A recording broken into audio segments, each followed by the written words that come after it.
here we are. All right. Angelo loves this part. This is where I switch gears. He wants to get all excited. Dave's Dave up until this point, and then he turns into a big turns into a big geek. All right, here we go. Welcome, everybody. This is the Fall Line with Chaos and Company. I'm Dave Caper. I'm here with my partner, Angelo Ross. He's up in the corner. He's out of his little decorum. He's got different wallpaper behind him and all that. And how you doing, Angelo? Good. I'm on location in Mermer's guest room upstairs from her right now. And we are here with Mermer Blakeslee. Hey, Merm, how's it going? Good. Yeah, I heard it was, hey, the phone rings. This is absolute chaos. We have to love it. This is part of the podcast. Okay. I have to turn this thing down off. There we go. Chaos and Company with Mermer's ringtone. Yeah. With Angelo's, it's usually with the cats and stuff at home and Jake. Yeah. So we haven't had Jake in the podcast in a while. No, Jake's upstairs in his crate when I'm recording in the basement in my man cave. Yeah. But anyway. Yeah. So Merm, it was a little cold over there today, I heard. That's what Angela was texting me. Yeah. I didn't go out. I was too scared. Oh, just sent Angelo out. Yeah. That's right. And then he can handle it. He's a big boy. She's like, I love it. Let's see it. I'm a little damaged goods now because of my latest hypothermic incident. So my people didn't want me to go out. Nobody didn't want once they saw what happens to me, they don't want me. Yeah. So, Merm, we've got some cool stuff coming up with some Women's Summit stuff. And I was wondering if you wanted to let our listeners know about the virtual one. I think that's full, though, but the one in March coming up or just before March. We're going to meet in person. It's going to be, we're going to ski on snow. And it's going to be February 27th. It's a Sunday evening we're meeting, listening to Diane Roffey the first night. And the second night, we're listening to Pat Campbell, former president of Vail Mountain Division. That's pretty cool. Yeah. And then we're going to have 3 full days on snow. And then we're going to, it's going to be great. There's going to be time to see Stowe, the village. It's going to be great. Yeah. I can't wait. And we're expecting about 200 women, and it'll be wonderful. That's going to be awesome. And I hear it's skiing great already up at Stowe. They natural snow up there last week and skiing phenomenal. From what I hear, the crew was out hiking and skiing the backcountry a little bit up there. Yeah. So I'm going to power off my phone. Angelo makes me keep mine on, so if I screw up, he can text me and tell me. Mine's over there charging, so you're on your own today, big boy. I'm on my own. You can't fix me today. I'm just going to screw up. And we're going to send it out. I got to love that. I did move the skis, Angelo. Again, I kept them over, so I don't have the horns that you didn't like coming on my head. The wood skis there were. Yeah. Andrea helped me with that. Yeah. But hey, we're here tonight to talk with Mermer, and the question everybody loves, Merm, and I know you said earlier before we came on, you're like, I'm racking my brain. I can't remember all the things when I was 3. But you're probably told by your parents or whatever. And what can you remember about learning how to ski at 3 years old? Was it your parents that taught you how to ski? Was it friends? Did they have friends that taught you, or was it ski school? My mom brought us all skiing. My dad didn't ski. He was a doctor, worked all the time. And when Windham opened in 1960, my mom took her 5 kids up and started skiing. And they were in lessons, I think. But I was too little. I just played in the snow by the lodge. It was a geodesic dome. It was a really cool place. And I was in my red rubber boots, and I had these kind of plastic red cross-country skis that I just played around with until I grew into a pair of real skis and real boots. And then finally I grew into my brother's wooden skis with metal edges. I was just delighted. And Mrs. Neffley made hot chocolate with real chocolate. And my mom would give me a nickel, and I would reach all the way up to the counter, and his little tiny fingers would get the nickel over the counter. But then I'd have to back all the way up to the wall and wave and say, that's my nickel. Turn over my hot chocolate. And that was just the best part of it. And then like, I just would be playing there. And then like, this one friend of my dad's would come over and say, hey, you want to take a run? And I remember taking a run, and I really had to pee. So I fell into a snowbank and peed there. And he kept wondering why I wasn't getting out of the snowbank. But in those days, you could pee right through your pants. Like when my son was little, it was all that waterproof leggings, which was really stupid for a little kid because all the pee went right into the ski boots, you know. But when I was fortunate to have those very cold pants.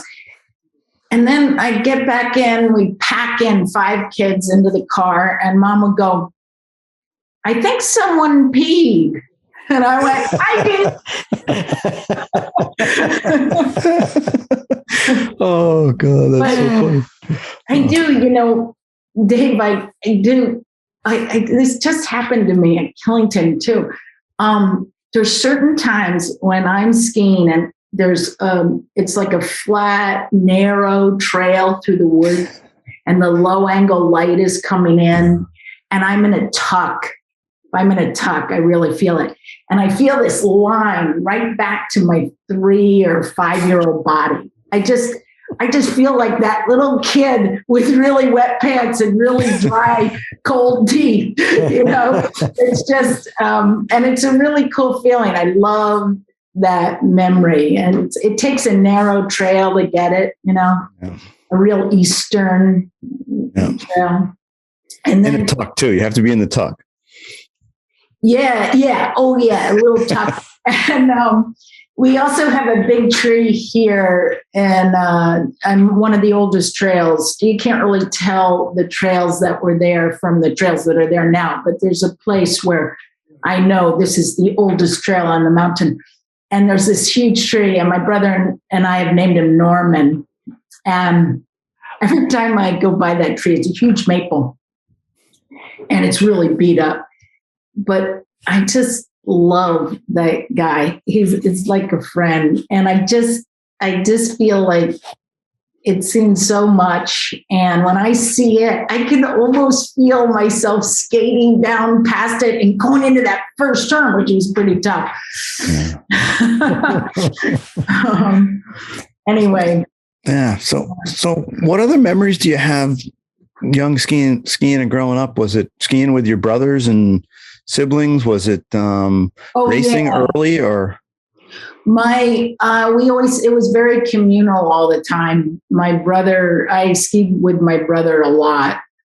And it was always called the flying squirrel because he was little for his age, and every time he got on the T-bar, it would go like this. Oh yeah, you know, spin. And I would go on the rope toe. And the rope toe went flat and then steep. And my friends and I would ski there, Kenny Lane, Bobby Sheridan, and Eric Gutchie. And then we weren't heavy enough to hold the rope toe down. So it took, you know, it was the hypotenuse of the triangle. So I would start to hang. Yeah. And then you're going farther and farther off the ground. And it's a big decision when you drop. Because can you make it all the way? No, I never did. I just dropped into the snow. And so we were mostly a pack. We didn't have much supervision, except then when I got into racing. Yeah, the T-bar, I know that T-bar feeling because when I skied at Whittier when I was in grade school, you try to go to the top of the number 1 T-bar, and it went over the rise. And in those big T-bars, you couldn't pull a spring out when I was riding alone. And I was such a small tyke. The adults wouldn't ride with me because then the T-bar is all tipped and they're leaning over, and I would be in the air and that thing would be spinning. And I'd be holding onto it and it'd be dragging. And I'm like, I didn't want to let go. Yeah. You could ride it just like a chair, but you would be like, and then sometimes it would hit the snow and you could find your skis or. Yeah. I tried to drag the rest of the way up the last couple of towers to get to the top because you could never land straight going uphill. It always spun and you were like sideways or backwards when you came down. I was like, oh, that stinks. But yeah, so I rode number 2 and 3 a lot because no one would ride, but we were unsupervised too. How about you, Angela? I mean, my dad worked at the mountain, so I got dropped off and had to wait for the lift to run. And then he went off doing his work, and he would hear about all my exploits later, but there was definitely unsupervised during the day. Yeah, no, my parents didn't ski. They didn't have friends who skied. We just ran around, just a pack of kids. Yep. Completely unsupervised. And yet we survived. Yeah. Here we are. That's kind of similar to some of our training, right? We just go out there unsupervised and rip around as a group. Pretty close. We did that on, Don's way over in Albany, and I got the crew out of the Killington this week. So we ripped around, had some fun, Troy and I. That was cool. Kind of back to those days of just rat packing around skiing. So it went into racing, Mermer. It went big, but how did it start? Was it mom and dad put you in, or did you want to do it? Or no, Windham was cool then. It was a European and South American culture. And so I didn't really have a racing focus. Racing was all around me. Yeah. But it was racing that was really integrated into real skiing. It was fun. There was a race every weekend. There were family races, and there were lover races, and there were husband-wife races, and father-daughter, and local, and historic, and crazy races where you would have to go through a maze or drink beer or jump over a picnic table, crazy things. And they happened all the time. And it was just part of the whole scene. And then all these instructors came from both Argentina and Austria. And my mother thought, oh, these poor boys, they need feeding. So they would come over and we'd have these huge, enormous, fantastic dinners my mother would make. And then afterwards, they'd bring out their guitars and they'd start yodeling and singing. And it was just such a beautiful culture, and it just enveloped me. And racing was just part of that. And one thing that was really cool was that there was no gender segregation or no age segregation. I walked up all the courses my brother did. He was 4 years older than I was, and all his friends. So I would just walk up, and I probably didn't do as many runs at 7 and 8 year old as he did, But every time you're tired or something, you're looking over and you're seeing these older kids running that course. And they were really sweet to us, and we were, thought they were amazing. So that was nice, and we just, we always walked up the courses. Yeah. And it was great. It was really wonderful. So how much of your thought process of your PowerLearn program comes from that? It's changed a little bit through COVID here, but they're kind of that atmosphere of socializing and making it part of the whole thing. And I mean, how does that fit in? I think it does. I felt that après was the most important part, and having lunch together. Now we're going to have lunch together, but the après was really important because I loved seeing and I loved sharing the hard work that you do out there and sharing that and celebrating that at the end of the day. I just think it's really a part of it. Yeah. We also watch video during that time, and it's always good when people see themselves on video to have a lot to drink. We got to remember that, Angela. Next time we do video, we drink a lot. But don't drink now before the video. I only have water, but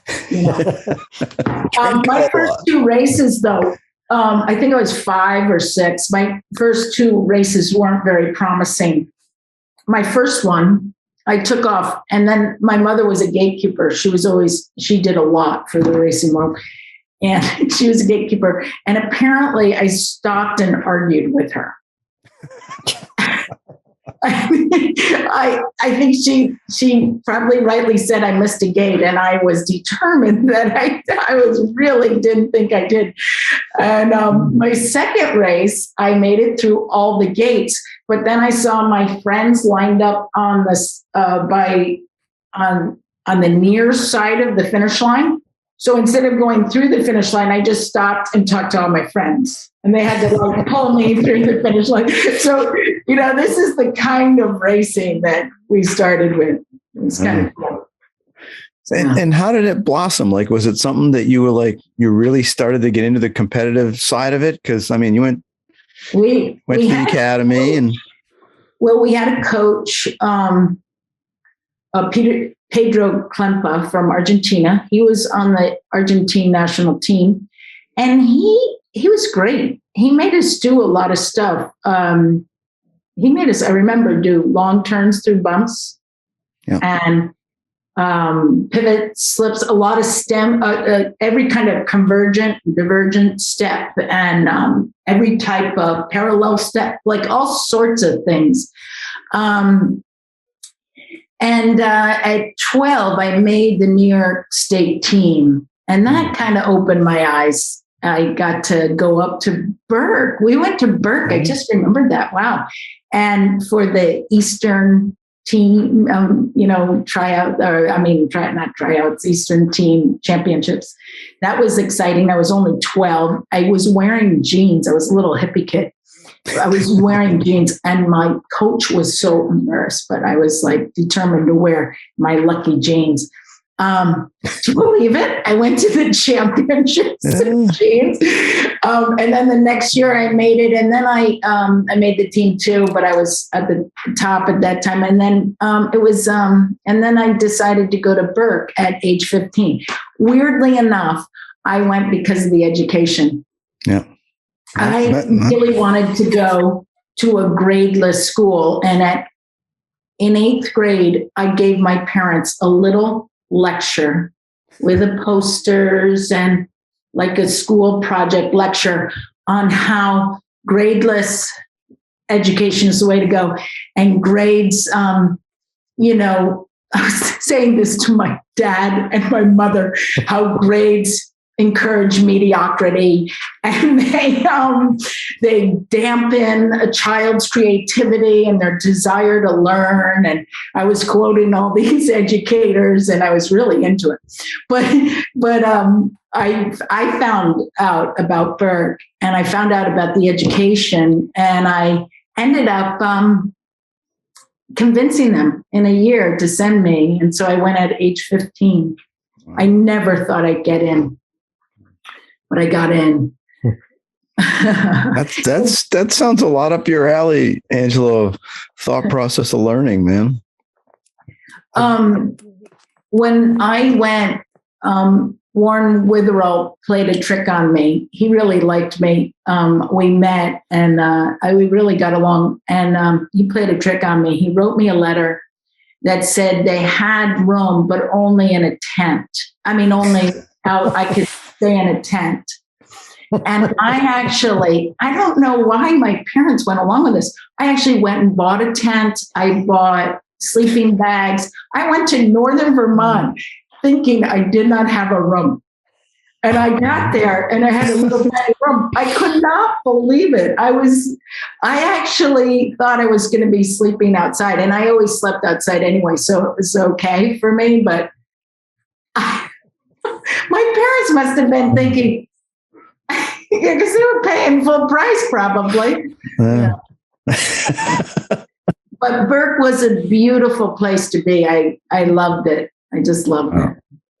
And then from there, I went into the Vermont scene. I was the Vermont state champion one year. And then I got onto the Can-Am, we called it Can-Ams at the time, the NORAMs, and that whole thing, junior nationals.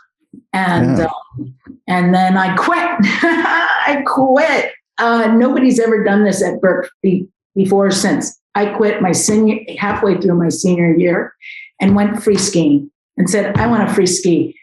And nobody's ever done that.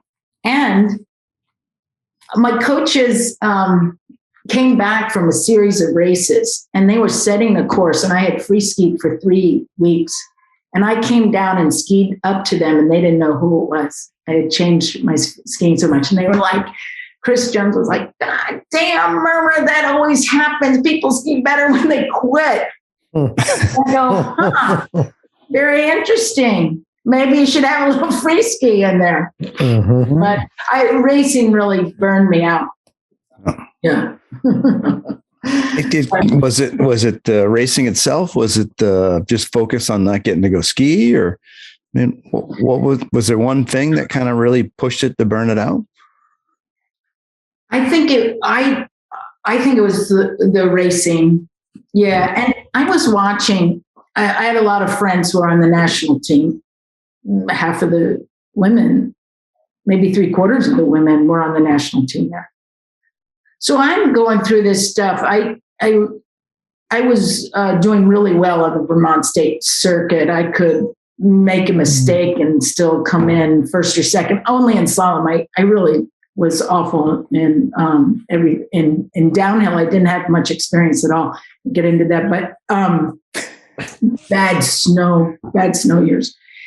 And then I went up into the Can-Ams and I'm like skiing the best I can ski and I get a 20th.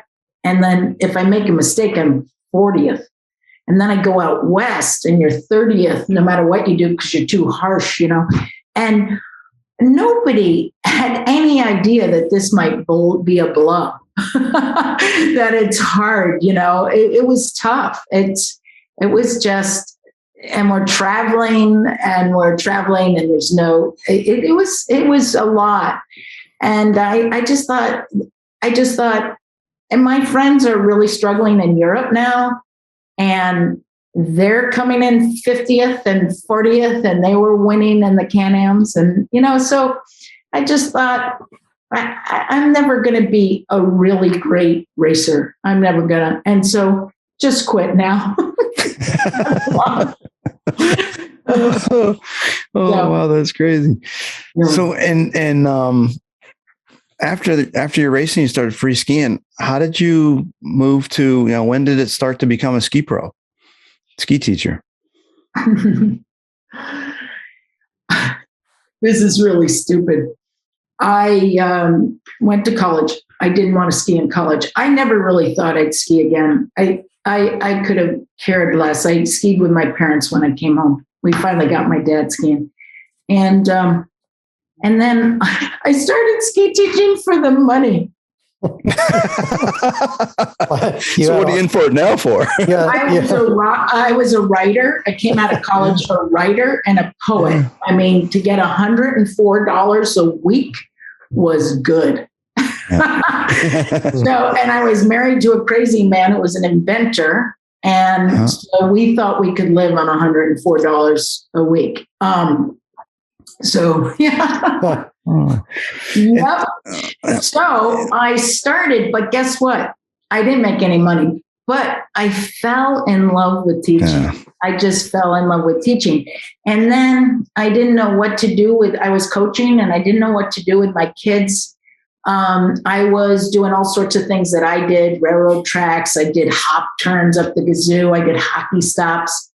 I did a lot of GS turns through bumps. That's all I knew.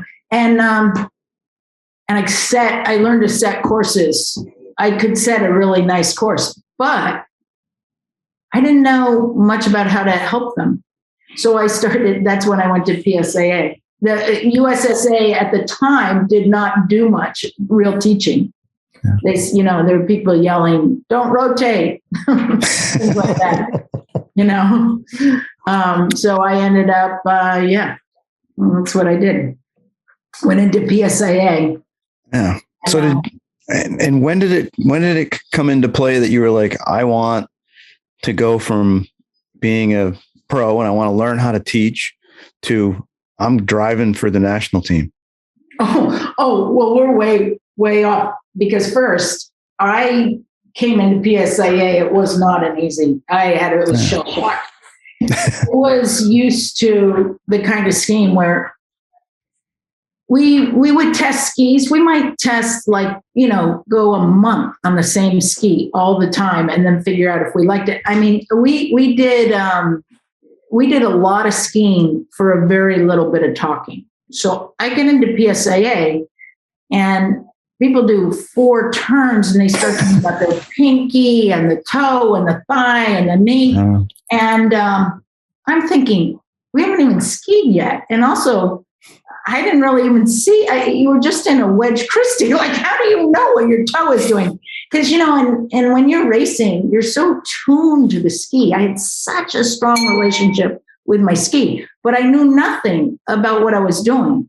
I just knew I could, but I had a very, very deep connection with my ski, and I had to hold on to that. And so I didn't know if PSIA was for me. Well, then I got pregnant. See, I backdoored into this. Yeah.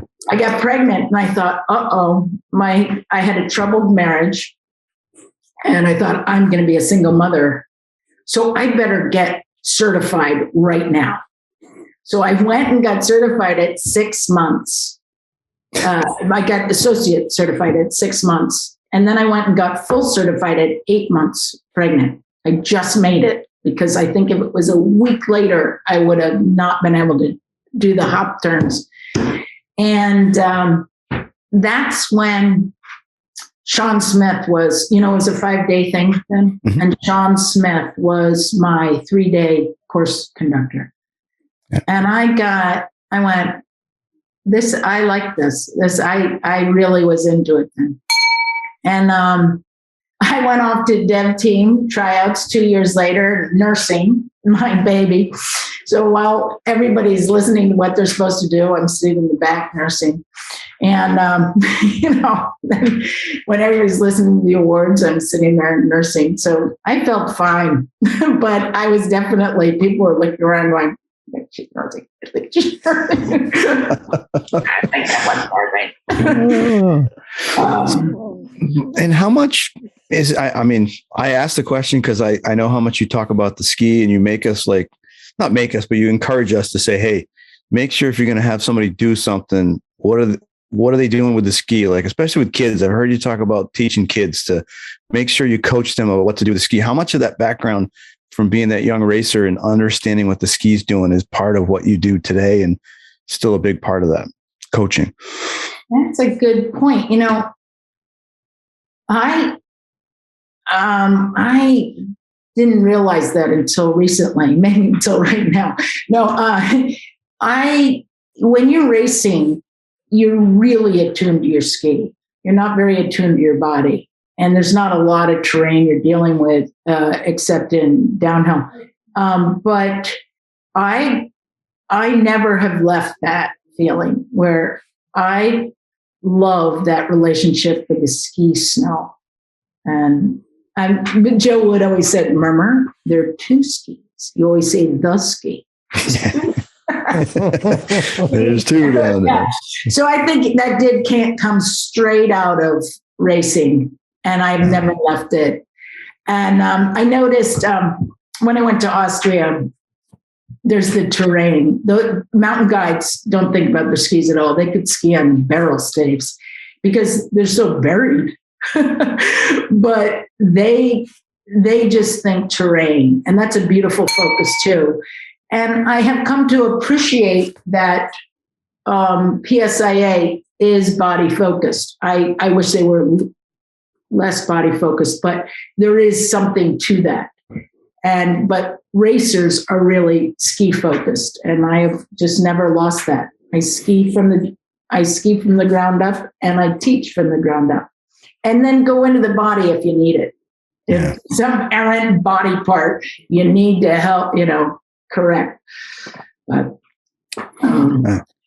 and the other thing I learned from racing is about fear. That's where downhill. Yeah, you said we were going to talk about that. I was a slalom skier, and I really we had bad snow years, so we didn't even train for downhill. And then I am out in Copper at the junior nationals. We had, I had raced the downhills at Sugarloaf and stuff, but Copper is a real downhill. And suddenly I am like on TV and real downhill. You should see the training ones. The coaches would sort of gather and laugh at me, because I was just learning how to pre-jump, and I was doing everything. I got 5 seconds better every training run. That's how bad it was. So luckily, I was in love with a downhiller. And he said to me, Mermer, just think about the ski on the snow and just listen to it. So I was coming into this place, the 3 turns. I still remember them like it was yesterday. 3 turns, and then go over just a drop and a bit of roughness. And all I did was think about the ski on the snow. And I could hear it was like a big being breathing. It was beautiful. And I was so smooth over that drop. The coaches were like, holy shit, like what's happened to her? And it was beautiful. The focus on my ski and the sound of it took away all my fear. So fast forward, I'm teaching now, and I noticed that my colleagues are making fun of people, of fraidy ladies, and the girls that are frightened. And I thought, oh, I'm really poor. I'll go teach them. I would love to teach a frightened person. They have emotional courage. They're doing something that makes them frightened, and they still want to do it. That's like me in a downhill. So I go with my naivete and I go, oh, just feel the ski. And they're the what? The what? No, my hands have to be here. And I'm like, just feel the ski. So I had to realize how much I had to teach people to actually feel the ski. I tracked, we did all this stuff. So I started my whole fear clinicking through being poor and taking on, I went to I said to the private lesson lady, give me everybody who's frightened. And then I started a program for it. But it all came out of that downhill experience of feeling the ski. And that was the real experience of it, that the kernel, the seed that started all my fear work.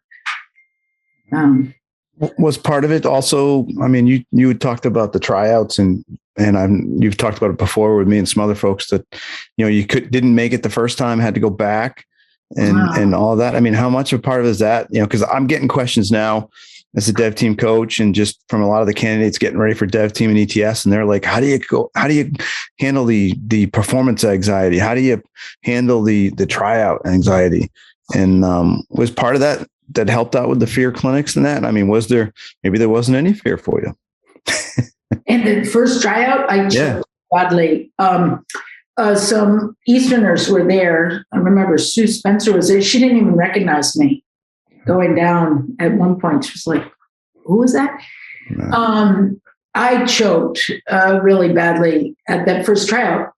But, now that I made the team afterwards, choking and not making it the first time is just one of the best things that has happened to me for the rest of my skiing and teaching. And why? People say, oh, yeah, it's easy to say when you look back in hindsight. But I had never failed an exam. And I was an examiner. And I think every examiner should have failed something because you realize, I was saying this to Angela last night, it's like being rejected from a lover. Ski teaching is like a lover. It's not really a respectable profession. It's certainly not a sensible profession. So it's like you're being rejected. It's this passion you have. And so I felt like I had wind I put so much into that. I had wind just blowing through my soul. You know, I was a mother, I was at that point, I had met Eric, but it was tough to fail. And, you know, so calling it maintaining current status doesn't help a damn bit, because your soul and your heart has failed. That's what you feel. And I wish we would just call it what it is. But I then recovered. I let myself recover. And then I methodically went back and did a whole performance. When I do my fear work, it's about the experience and about learning how to learn, learning how to learn, and training for learning is a whole different ballgame than training for performance. So I split them in my mind, and I trained myself for 4 years for performance, and really worked with my liabilities and my strengths, and really knew the format that I had to fit that into. And it was good. I made it. And that experience of coming back after a failure is what feeds me now, more than just making it. And that process was really, really helpful. And it also gave me a lot more compassion as an examiner. I mean, as an examiner, I made most of my mistakes. I don't know about you guys, but that talk afterwards to people who don't make it is tough. And very tough. I made a lot of mistakes, and which I want to apologize to anybody who's listening. But after you have also failed and you felt that, it helped me talk to people. I say. Yeah. That's a brutal conversation. Yeah. I mean, really always has been to try to, because I've been on both sides of it and been on that failing side of it a couple of times. So I do know that side. And so I have been asked by people that aren't examiners when they've seen it sometimes, like, how can you handle getting yelled at? It's like, well, I've been on that side wanting to yell like that. And I didn't yell like that, but I wanted to. Yeah. And so I do know it. I mean, it does give you some empathy and compassion for those folks, because it's brutal. It's not a maintained current status. I love you, Mr. Shostak, but even though it's on the card, it's Dave Capron failed that exam. That was in my head. So, what do you think, Angelo? I think, well, I've been on both sides of it too. And I think that one of the things that you learn, or one of the things I learned looking back on the failures, is how much support you get, though, from everybody. You know, I've never met an examiner who wanted any candidate to not do well. Right. You know, nobody wants that. But then when you go home, all your people are in your corner and picking you up and encouraging you to go back. And that's, you know, that's another good part about the failures. If you look around, you're not really going through it alone. You know, other people hurt with you. And then when you go back, and if you have success, then they celebrate with you. And that's a great part of it. Yeah. I was always amazed that, because it happened for me, was the examiners that helped pick me up. You know, when I didn't make it, in Dutch Carnan, and because I was working for him, he was the director, and went back to the home hill. And then Pete Palmer, who was one of the examiners that didn't pass me, but, you know, Pete was key, Mr. Palmer, and helping me to go to the next one the same season. And then even for another one, Shazi was very supportive as I was going to another one. So, I mean, I think it's amazing the support you can get if you go ask or just chat with them. Yeah. Even if it's a week or two or a month or season later. Definitely. I mean, Shazi doesn't forget a turn for about 8 years. So if you had Bob like 8 years ago, he'll still remember. The 17th one down from the. Yep. You know, I want to say this to any women are out there. Last year, I was talking to a woman who got pregnant, and it put a damper on her immediate plans, right? And I said, Otto Fry really helped me with that. I was a single mother and dev team, and then all through my dev team, I had to pay for daycare while I was out understudying. And I remember like I was rolling out some money and just kind of looking at lunch, and Otto paid for my lunch. And I just didn't know if I had enough money even for lunch. And he was so wonderful. He said to me, Mermer, he's the only person who ever said this to me, Mermer, you can go all the way, but don't rush it. Enjoy your child. And it was so nice. And when I finally made the team, my son was 14 years old. But it was cool because he got to watch me really train. He helped me train. He helped me run up hills. And he just got to watch the whole process. So it was really nice. But it was good. And I said, so I gave that same advice to this woman. I said, hey, don't worry. You've got what it takes. And you're not going to, skiing is a very accommodating sport. And you're not going to lose anything. And just enjoy your kid, And how was the team experience? I mean, I watch Troy now, and Troy's really enjoying it. I know you can just tell and chat and then get Michael, and so and then the rest of the team members. He's really, it's been a hard drive to get there, and he's attained it. And how was it for you? Was it that same thing where you didn't get there the first time, and then when you got there, it was like, wow, this is it. Did you really enjoy the experience? I enjoyed some of it. There was some anticlimax, I remember. It's funny. You're training, you get there, and then people suddenly look at you differently, as if you're not the same person. It was really funny. Terry and I would talk about this a lot. And but then you come home, you have to empty the garbage, and schmuck. But it gave me some street cred, and I really wanted to make the team to influence teaching and how we teach. That's really what I was into. And I wanted learning to be more valued, more rewarded, rather than knowing, or performing. Because what I loved about skiing was this infinite continuum of learning. That's what just makes it so great. Otherwise, I would have quit. When I came out of racing and started teaching, I was sort of bored. It was really PSIA that opened my eyes to what skiing could be outside of racing. And when you come away from racing, the courses are really intense. But when you get on a slope and nobody's telling you what to do, you're just like standing on skis, standing on the other ski, throwing your skis around. You really don't know what to do. So I was sort of narrow. I was so narrow in my thinking, and PSIA opened my eyes to that. So I'm extremely indebted to PSIA. I feel it's just, I know I'm supposed to say Aussie every time, PSIA Aussie, but it is this pool of knowledge that everybody dips into, takes out of, and even the controversies in PSIA I love, because that's where we're evolving. I've noticed that all the way through this thing. But I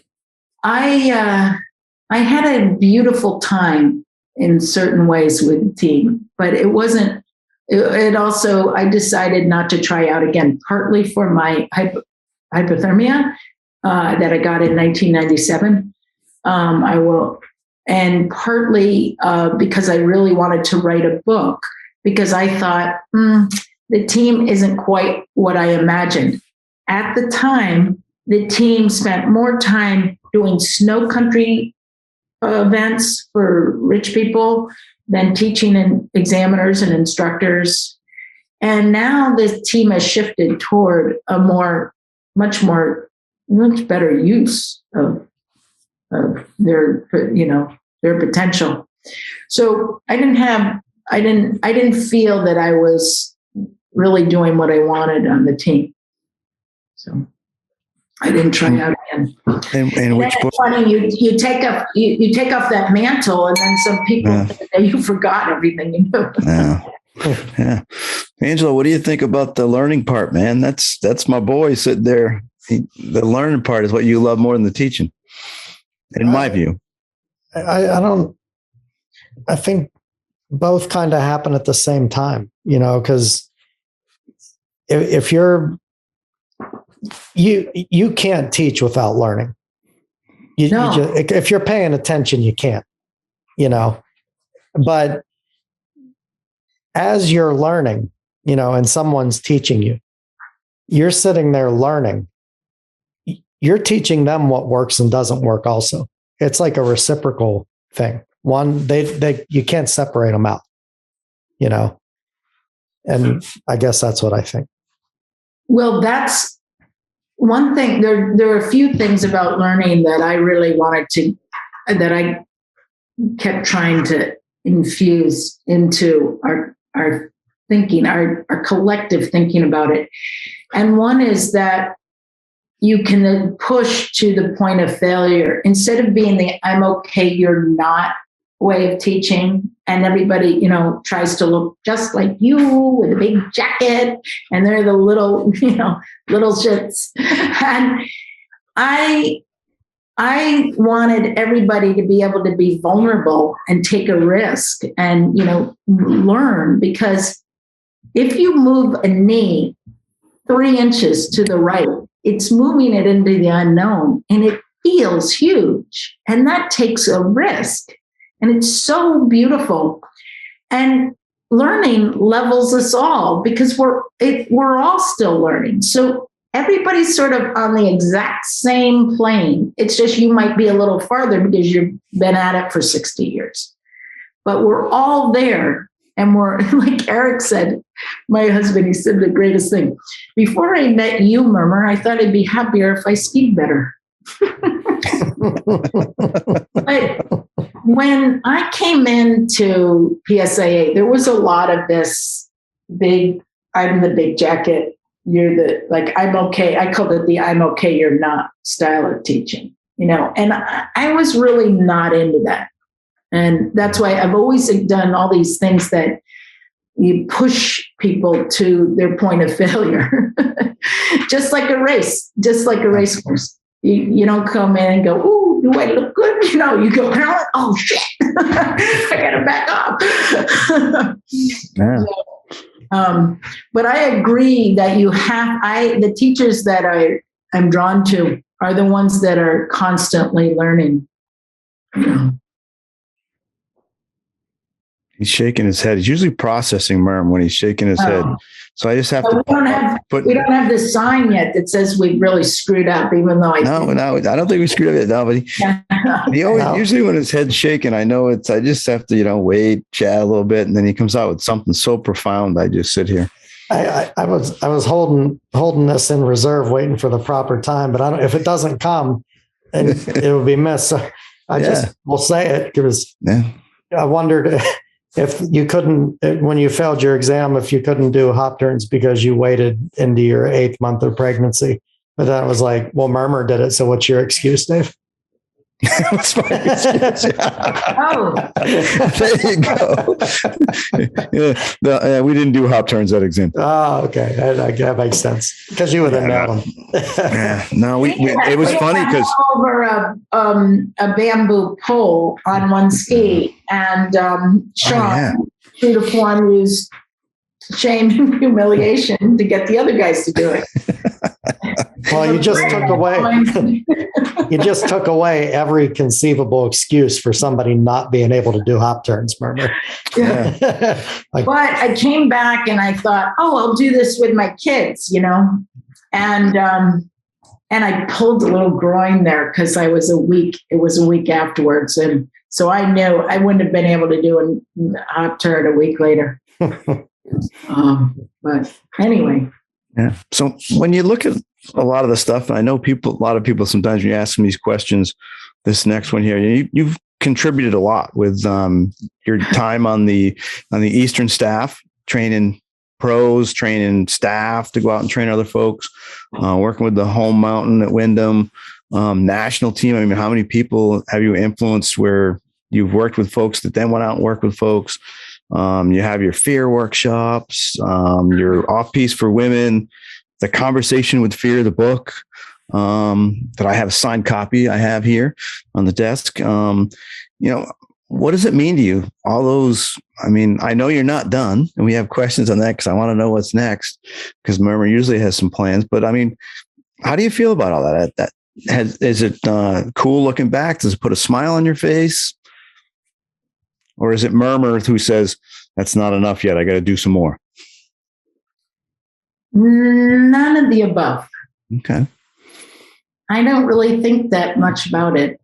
No. I mean, that sounds a little assholic.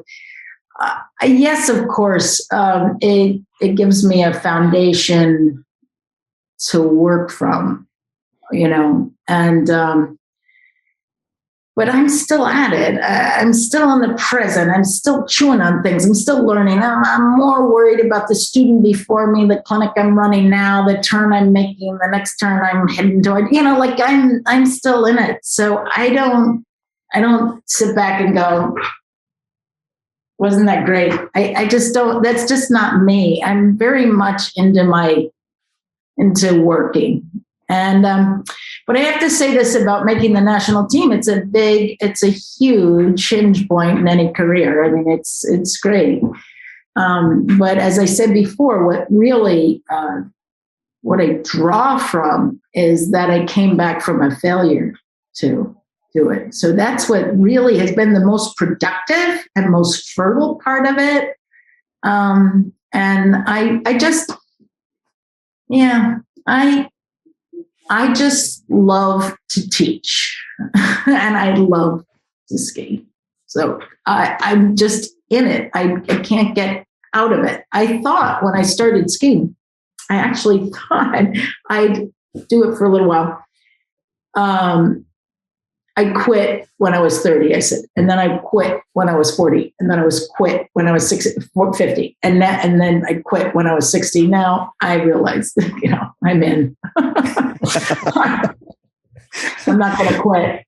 Yeah. So, and we like asking these. I accepted myself as a ski teacher, which is really hard thing for me to accept.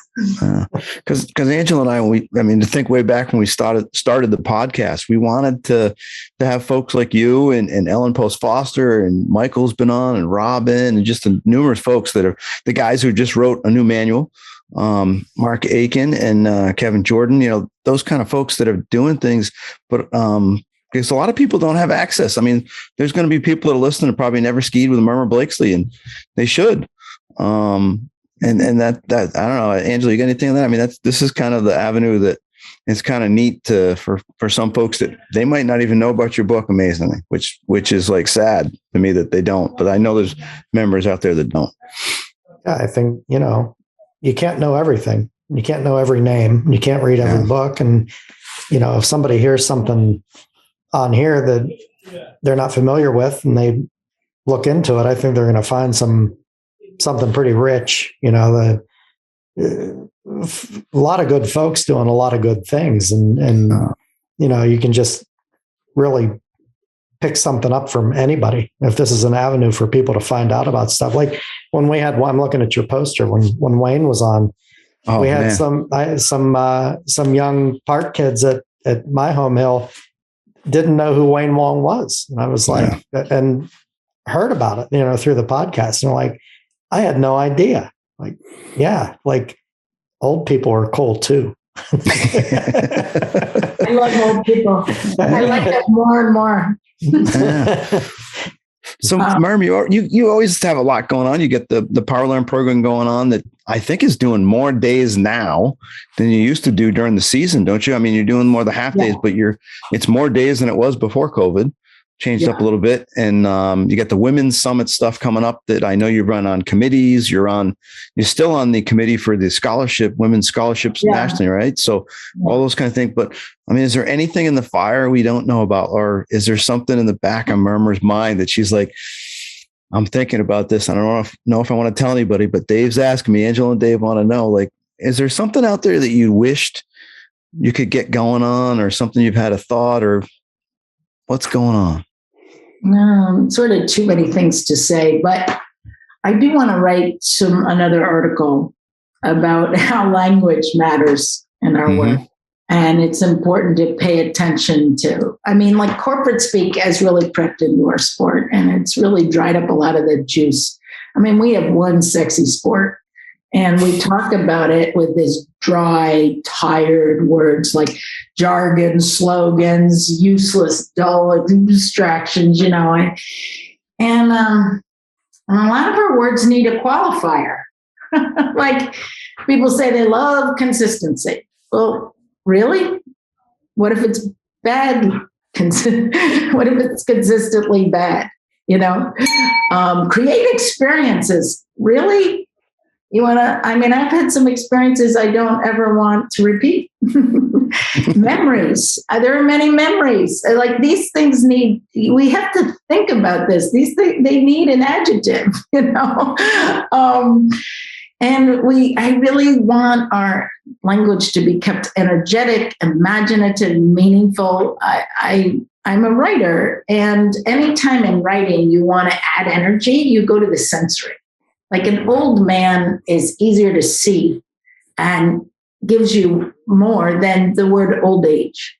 See, just that slight move back into abstraction dulls your language. So when you start saying outcome oriented, and now we have to say, instead of a simple word like task, you have to say learning activity. We're all supposed to say learning activity. It sounds like preschool. Come on. Like we can talk to regular people this way.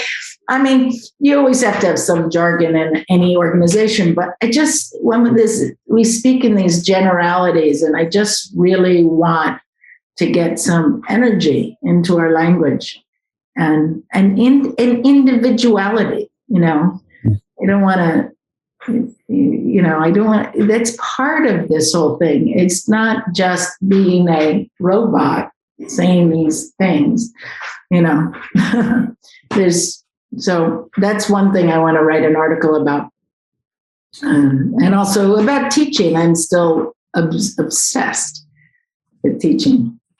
I really, my mom told me once, in a marriage, you have to give 100%. You can't give 50% and expect 50%. You have to give 100% and then it will work. And it will work if it's supposed to work. And I feel that way about teaching. You just throw it all in and you surrender.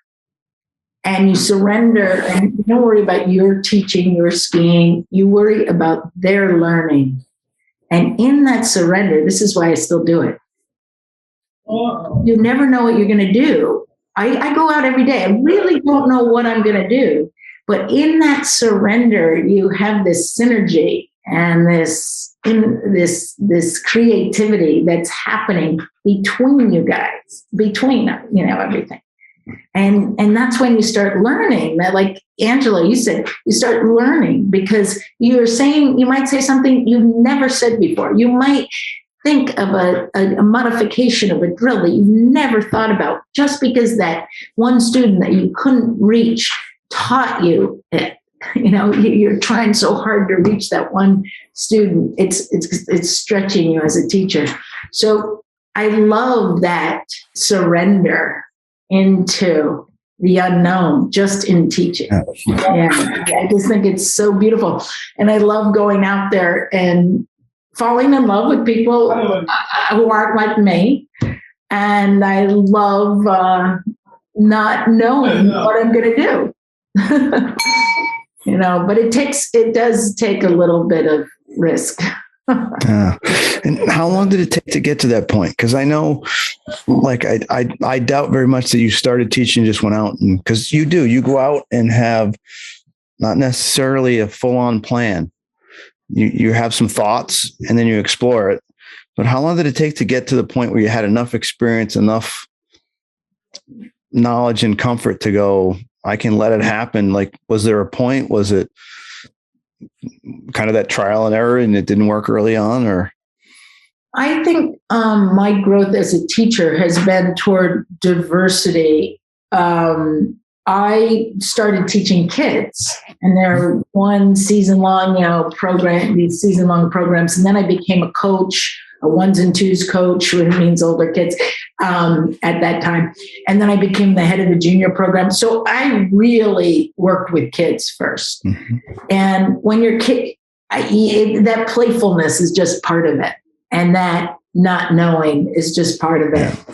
And then I got into, when I started being an examiner, there is quite an agenda, but I always stayed pretty crazy, but with a plan, with a start, you have to have something to start, right? And then you let it go. And what I found is,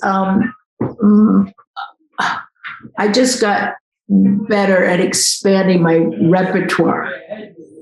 But that aspect of my teaching, I think, has always been pretty much there. But I didn't do it. I couldn't do it at, let's say, for every level, It's addicting too. When you do it once, you want to do it again. And I mean, throw out the plan or go in without a plan, But you talked about consistency, and we love consistency. We also love spontaneity. And then that balance, the hard part's striking the balance. One of the things that killed teaching for me in the public school setting, because I like to teach, but I didn't like doing it there anymore because I thought lesson plans killed it. The expectation that I had to submit lesson plans for a subject in which I was presumably a content expert. Well, if I'm a content expert, why do you need me to submit lesson plans? Just let me throw this idea out there, and then it's going to go 14 different directions, and you're playing handball with the ideas as they're coming at you. And that's if you're over planned or you're expected to submit these overly detailed plans, and it kills that creativity. And you don't end up teaching the people who are in front of you. They're just a commodity, something for you to deliver your speech at. Yeah. Instead of somebody to interact with, and learn together, that whole bit. I think that's always been the dilemma for teachers. And I wish ski instructors would, I'd like to see a little bit less planning. I'd like to see a little bit less structure. Well, that's one of the great things of starting with the ski, because you can just start saying, okay, we're skiing bumps, so we're all going to start smearing a little or sidestepping a little, and then it gives you an activity, and then it gives you a lot of latitude to be customized and personalized and also spontaneous. In PSIA-E, like for events, I had to couple my exploration on the hill with some very, very hardcore indoor talking and directive teaching, conceptual understanding, so that it made my outdoor exploration understandable. You know what I mean? I really, and again, Otto Fry said, we need to do more indoor work so nobody's standing on the hill. I thought that was brilliant, because I could do my way of teaching, which was a lot of skiing, a lot of exploration. And then we'd come in and I go, no, we're really talking about center of mass or basis forward or vice versa, that kind of, and so I had to balance it too. But I can imagine if I had to do a lesson plan, I'd be out there. Because it's against the very nature. It's against the very nature of what learning is about and teaching is about. You're not following the natural progression of learning. You're okay. We're on, page B. Well, full disclosure, I can say I've been out long enough now. I quit doing them. Yeah. I never did my lesson plans. I mean, I had done. You do years and years of them, you quit doing them, right? You don't need them anymore. And that same thing goes for teaching ski lessons. Like you've done it so much, right? I love the idea. It's like throw a bunch of spaghetti at the wall and see what sticks, But the activities, like you're saying, the bumps as an example, or whatever thing it is you ask somebody to do, like just look at what's happening and react, and that's how the good stuff happens. That's when the good stuff happens. Oh, you know what? I just remembered, maybe this is I was taking an ETS exam, and I can't believe I was this stupid, but Charlie was with me, Charlie Rockwell, and I pull short turns. And I say to him, I'm totally honest. I say to him, I don't have a program for short turns. I'm ETS. I'm trying out. I said, I just teach people to ski better.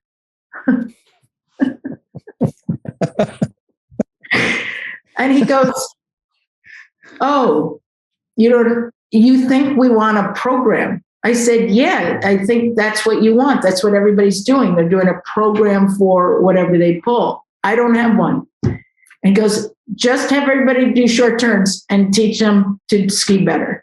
I go, oh, okay.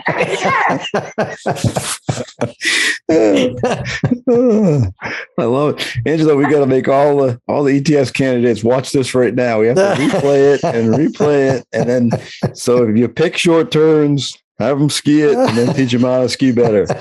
I love it. That's that simple, man, right? I was coming clean. I was like, I don't have a program for this because I just teach people to ski better. I just couldn't figure out what, like I had been through everybody's program. I just thought, I don't teach this way.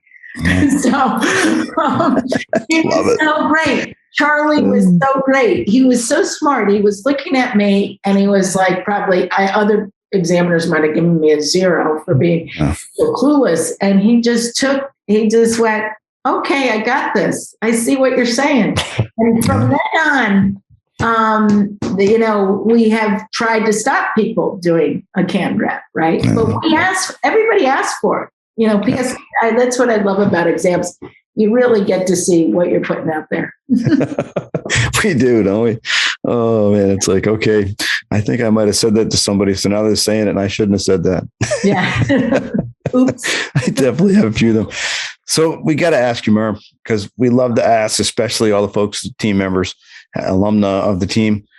What is it when you see good skiing that excites you? Like if you're watching somebody come down the hill and it makes you smile, what is it that you see that makes you smile? I can see, I can feel it, I can taste it.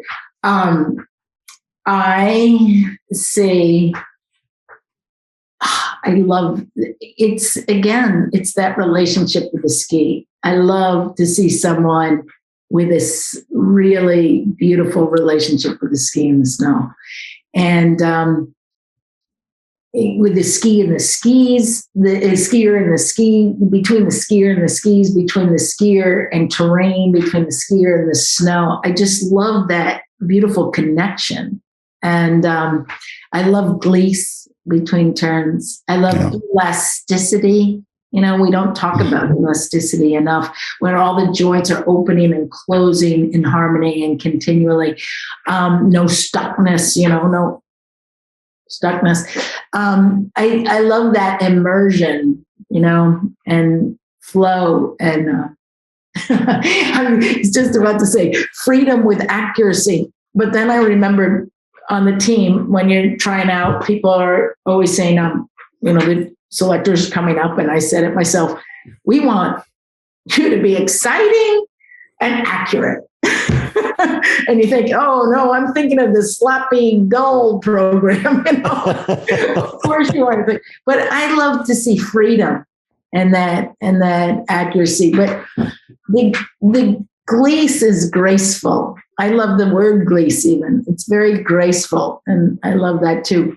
I also think when you see a beautiful skier, and I'm thinking of one I saw in Killington, little boy, joy, he had joy. But it's that relationship with the ski and snow. It's just beautiful. Anyway, I'm sorry, I got all. And I know, because you've talked about it when I've been around, you look at other countries and look at their skiing and different things. And I know there's some countries you really like some of the ways they ski. Not that you don't like the other ones, but there's some countries that, like, when you watch it, you go, I really like what they're doing there. I mean, what are some of those places? As I said, watching an Italian ski is like watching soft porn. I have heard that. Yes, I have heard Merm say that. I went to Italy 9 times. Eric and I always make sure we go to Italy together. I never let him go. No, I'm just joking. But now we're old. But I went to all these little podunk places also in Italy, not just the big areas. And from every single ski instructor from age 15 to 95 has a beautiful stance. And they have boots that are about 2 sizes too big so that they can eat dinner in them and drink copiously all through lunch without taking them off. So you wonder why. So I've asked Mike Porter this. I've asked a whole bunch of people this. First of all, they do a lot of flexion and extension. They go way up high, way down low, way up high, but it works. You can, I had a whole bunch of Americans in Italy, and I could spot them for miles across because they were totally upright and totally stiff. And they were people I was bringing over. They were supposed to be intermediates, and they were, and they were all Z turning. I couldn't believe it. I thought, oh, you can spot an American here because they're not opening and closing their joints. And maybe the Italians overdid it, but for some reason, what it does is it creates a really nice stance. So they, move a little too much. Who cares? So anyway, I love the way the Italians ski. You see beautiful skiers everywhere. It's just so, I love it. And, are you enjoying some of the World Cup now? Oh yeah. And I'm happy for Petra Vlova.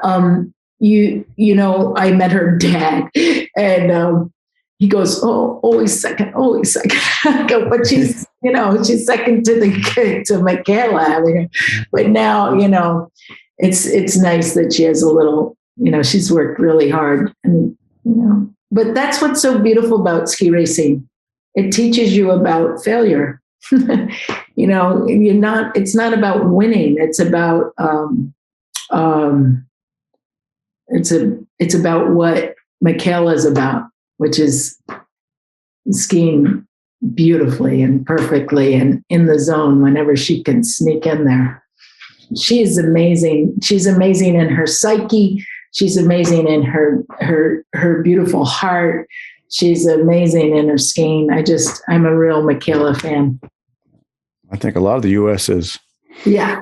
I'm glad because we've never had someone we've never had a woman who's so famous with so much a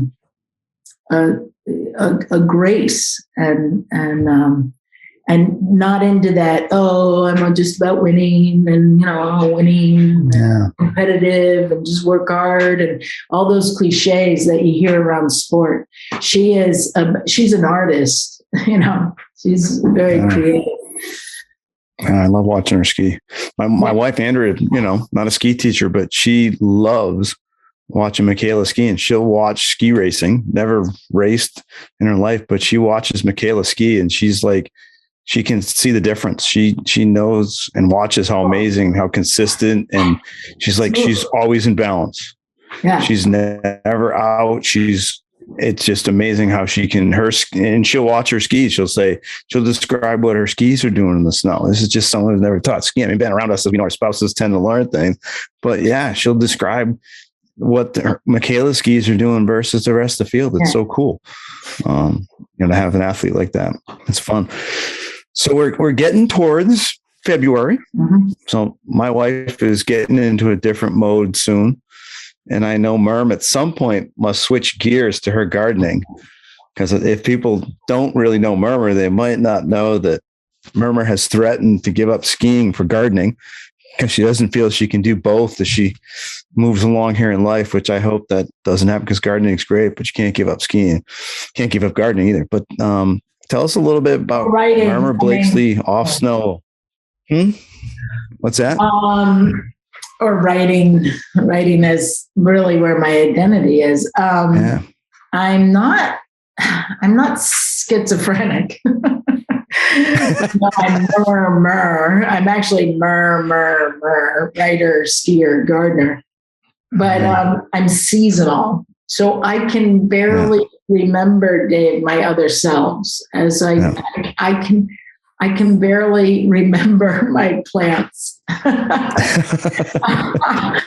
But in the spring, I start to get this thing. I go out west a lot in the spring, going out to Big Sky, but I know what's going to happen. I start to want my hands in the dirt. I just want to start to smell dirt. And I get home and I just love it. I just settle down into that dirt, start digging. I really am a digger.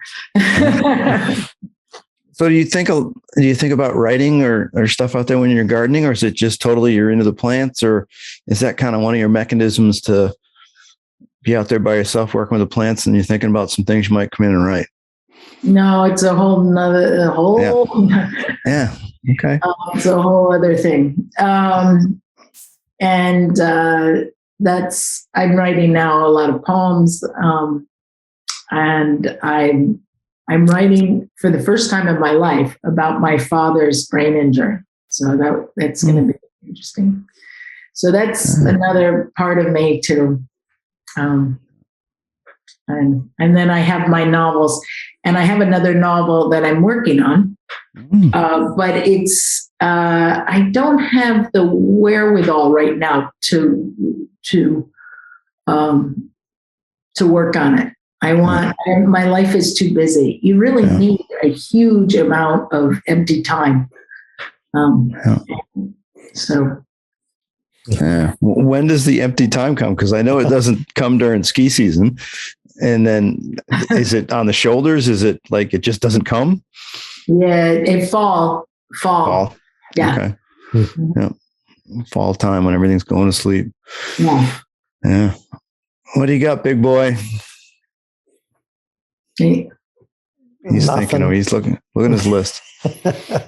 No, it's funny. I've been talking to Mermer for the last 2 days here, and hearing some stories that I've heard and hearing some new stuff. It's just always a treat to listen to her go.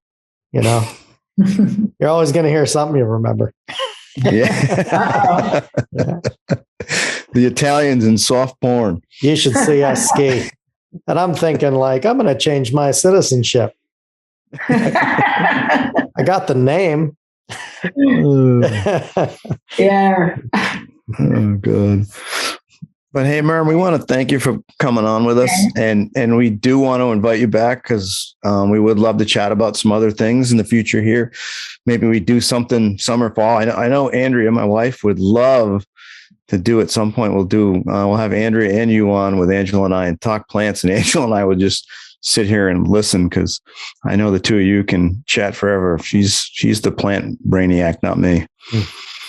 Well, I fill the trays and put the holes in, put all the plants in, and I'm on the end of the hose for months. That's my job. Something I just feed them. She just gives you things you can complete. Yeah. Just it's like, this is the list. This is the list. Stand here and drench that. Yeah, pretty much. Yeah. And if I don't drench it the correct way, she'll know even if she's coming back 4 hours later, and I'll hear about it. So I have to do it the right way, which drench this more.